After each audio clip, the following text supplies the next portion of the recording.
Happy Monday. Good morning. How was your weekend? That's a heartfelt question. Well, I really do hope it was great. And if it wasn't great, remember you've got life, and that means you have an opportunity to turn things around. So always look on the upside. Let's see what's going on in our news department, and we'll be back. Good morning. A Caribbean-wide gangs database will soon be implemented along with the CARICOM arrest warrant bill to ensure no safe harbor for criminals in any part of the region. The announcement was made Friday by Prime Minister of Trinidad and Tobago, Dr. Keith Rowley, at the second Regional Symposium on Violence as a Public Health Issue. Our little criminal punks must now know that every CARICOM territory, the law applies to them equally with respect, well, as soon as we implement the laws, that with respect to warrants for their restraint, apprehension, in anticipation of successful prosecution, that there are no safe harbors in any of our CARICOM territories. The symposium brought together regional leaders, policymakers and law enforcement officials to dialogue and develop strategies for violence reduction and crime prevention in the region. Archbishop Gabriel Malzer is calling for crime and violence on the island to be addressed with urgency. In an official statement, the Archbishop of Castries called on various elements of the society to abstain from the scourge which is plaguing the nation. And when I speak of violence, I do not only mean physical violence, such as gun violence, but also the subtler forms, violence expressed through words and actions from all levels of society. I condemn all such destructive acts, whether committed by individuals or by institutions. The church leader has called on all members of the community to actively participate in the fight against crime. He specifically highlighted the responsibility that leaders in both the public and private sectors have in addressing the local crime crisis.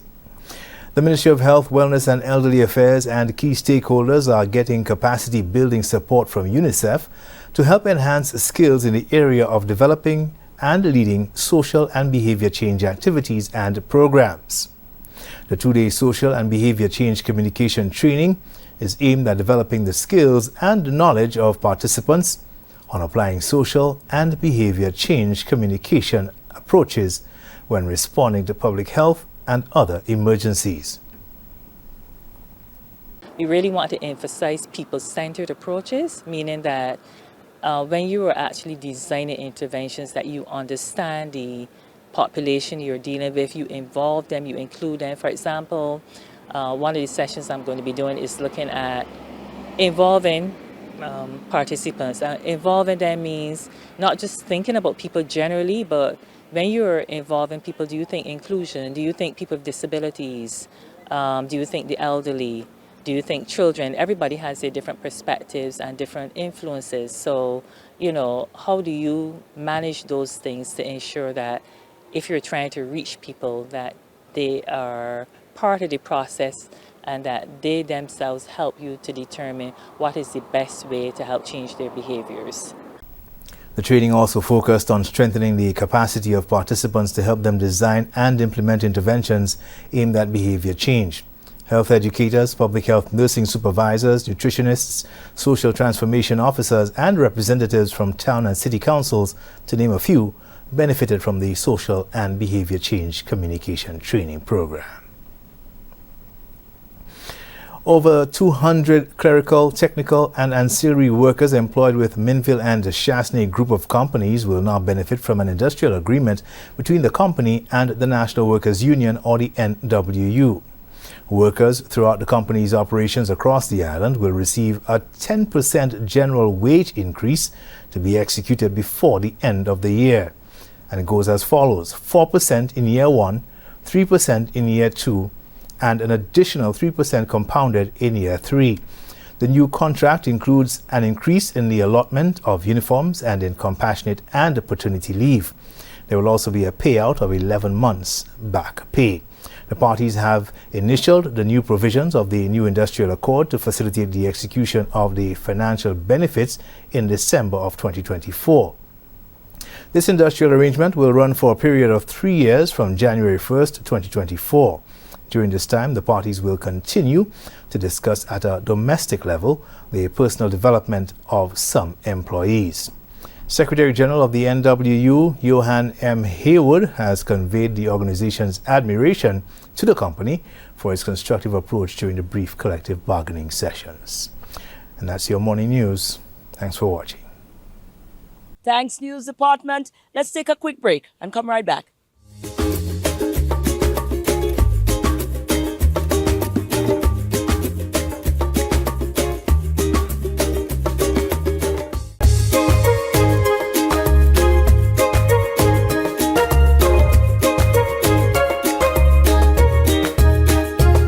Well, guess what? We have not yet met the new principal of the St. Joseph Convent.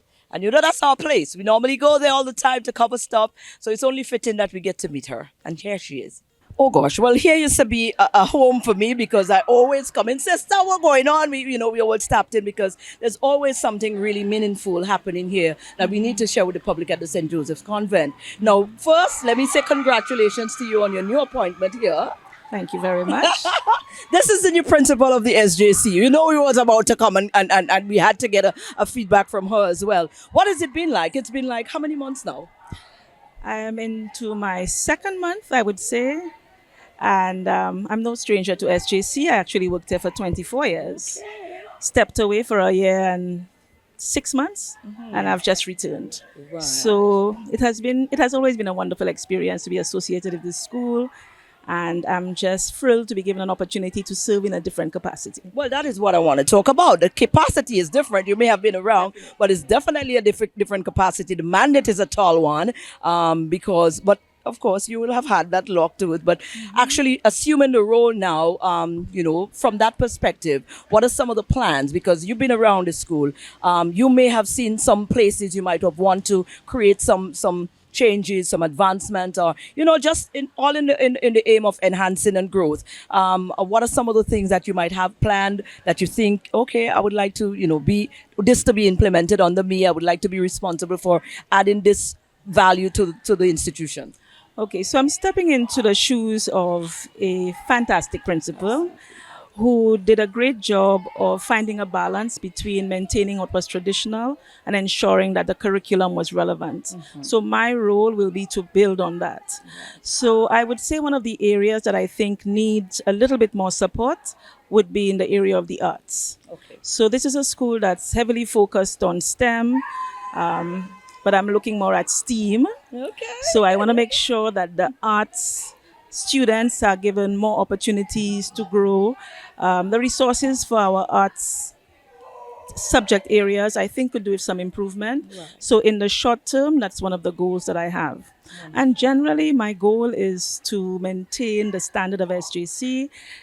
We have yet to reach 100%. We've reached 99 at one point, but not 100 as yet. So I'm hoping in the not too distant future to be able to celebrate that. Absolutely. No, we ain't keeping you too long because, when you're there, you're fresh, you have your thing you cut out for you, and you're on to something. But we definitely plan to stay close to you. And please do, keep reaching out to us as well. If there's anything that we need to take back to the public that you think they need to know, feel free to link us up. You have our links. You know how to get to us. But any drive home?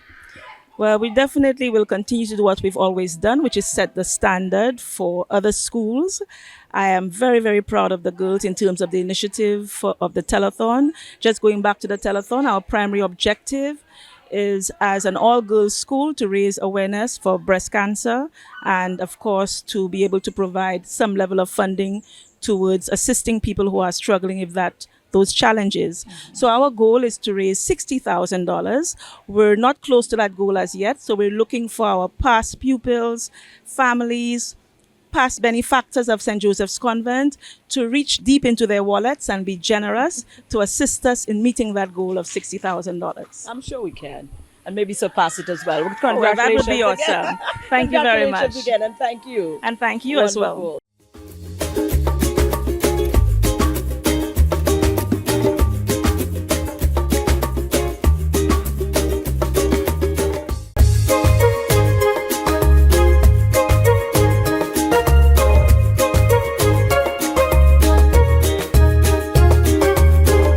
And last week, the French teachers on the island was celebrated. They got an opportunity to network, to just mingle and have a wonderful time amongst each other. And that, of course, was in alignment with Alliance Francaise. So we caught up with them. We even got some French pastries and all of that. We had a lovely time with them, but they had a great time. We're here with Ronelle. Ronelle, of course, is not a stranger because we always run into her when we're at the Castries Comprehensive School. What I didn't know is that you're actually the president of the French Teachers Association of St. Lucia. Yes. Oh gosh, all right. Well, some great things is happening today. Alliance Francaise, we are joining you guys at Bellevue. Something amazing happened here today, so I guess you're gonna break it all down to us and the vitalness of it. I am going to try my best. So today is the International Day for French Teachers. It's an observation that has been in place for the last 6 years. It's an opportunity for countries, for interested partners to celebrate French teachers, to recognize the work that we do, and basically just for us as, the various organizations to say thank you for that work that's being done. So today we're at the Bellevue with the Alliance Francaise. They put together an amazing program for us with alongside the Organization for Francophonie, which has an office right here in St. Lucia, and the Ministry of Education, which of course has to be part of this to allow French teachers to come out and partake of what's going on. We've had words from the International Secretary of the French Teachers Association. We've had some interactions with persons from the embassy, from the OEF, which is the Organization for Francophonie here in St. Lucia, and of course, our Chief Education Officer, Ms. Diodoni, who was here with us this morning. We had an opportunity to interact with two persons who received an opportunity to study in France over the summer. Things that are important to us as French teachers. And of course, we have been feted by the Alliance Francaise. We've had a little sip and cut with an artist who's here showing her work at the Alliance Francaise, Beatrice Cohon.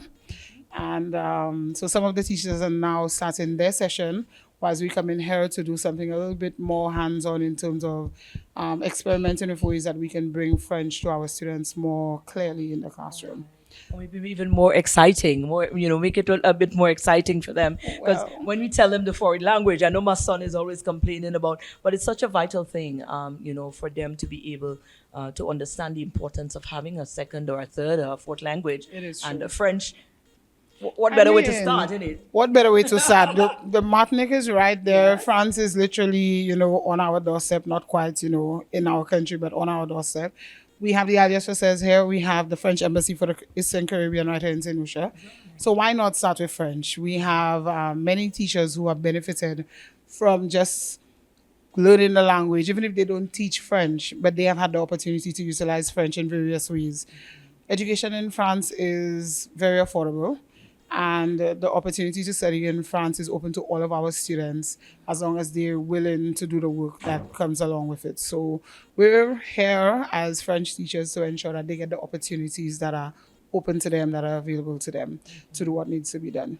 Partnership as well and numbers, it shows, because sometimes as teachers, if they're in your own little world and everybody's complaining, we don't want to do that, but as you come together as a body of teachers, you get to encourage each other to continue the walk or the run or the drive.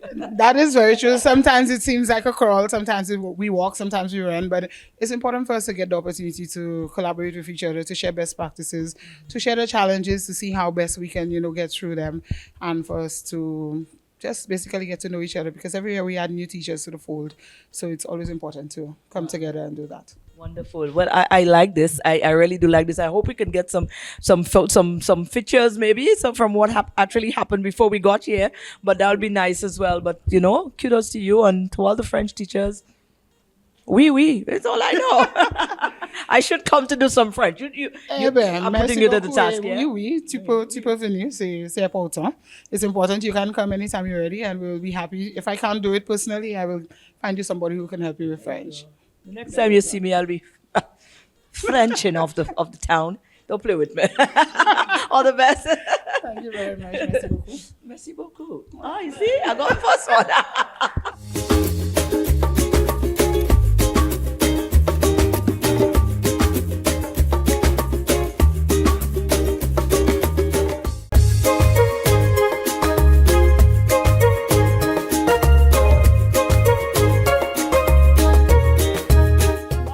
welcome to this morning's SocaCize session. Leading the wine, we have Laurie, Susie, and Shani.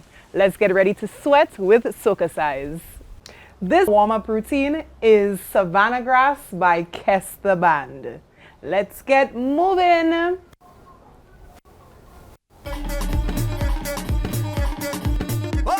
Oh, 3, 2, beat your steel pan or your piece of iron.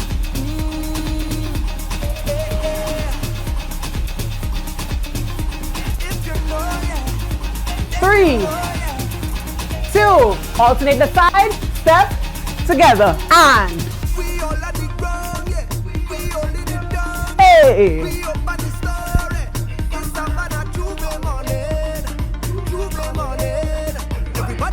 4, 3, 2, take it, and we gon' make them jump, roll and wind, waist side to side, let's go. Now we're frontline costumes, let's go, to the side, and take it back, and turn it, turn it, turn it.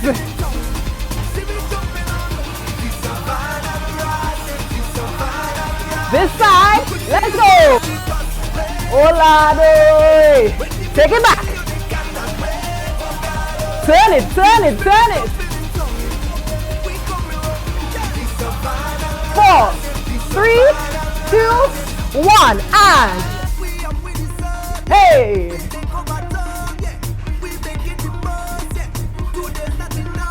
4, 3, 2, 1, take it up and wind, wind.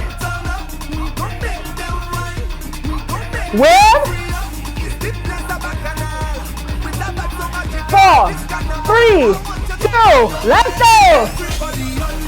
Olado. Hey, hey, turn it.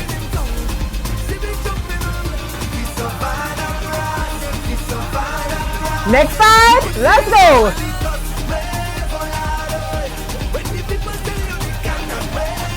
Turn it, turn it, turn it, turn it.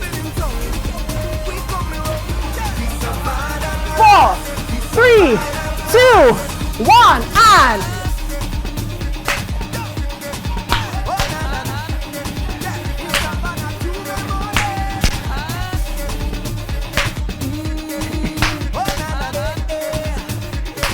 arms up, wind, wave, and 4, 3, 2, 1. That was this morning's session. Thank you for choosing to flaunt with SocaCize St. Lucia. Have a wonderful day. And there you go. This is how we decide to kick off your Monday today. And I hope that it was inspiring enough to encourage you to think about a productive week again and to just put your best foot forward. That's what we expect, at least for now. All right, go and have a great Monday today and an awesome week. And we'll see you again tomorrow right here